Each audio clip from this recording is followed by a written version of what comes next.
গতকাল রাতে অনুমান 2:10 সময় আমরা 999 থেকে একটা কল পাই, জয়মণ্ডপ এলাকায় 2 জন চোরকে আটক করেছে।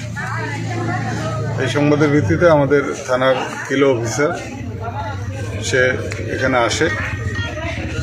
এখানে এসে দেখতে পায় যে শাকিলের জনৈক শাকিলের বাড়িতে গরু চুরির চেষ্টার সময় বাড়ির লোকজন টের পায়।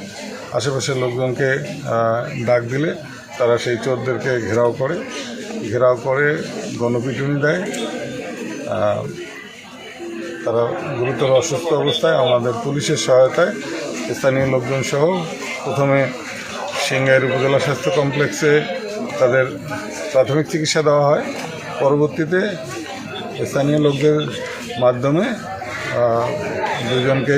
অসুস্থ দুজনকে প্রথমে পঙ্গু হাসপাতালে, পরবর্তীতে সেখান থেকে সোহরাওয়ার্দী হাসপাতালে রেফার করে।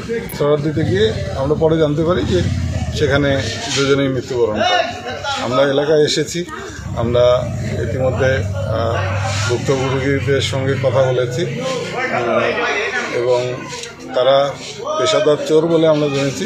তাদের বিরুদ্ধে থানায় একাধিক চুরি মামলা আছে।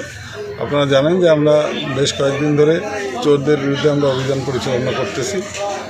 ইতিমধ্যে আমরা গত সপ্তাহ থেকে এই আজকে পর্যন্ত অনুমান আমরা 20 জনেরও উপরে বিভিন্ন ইউনিয়ন থেকে চোরদেরকে গ্রেফতার করেছি।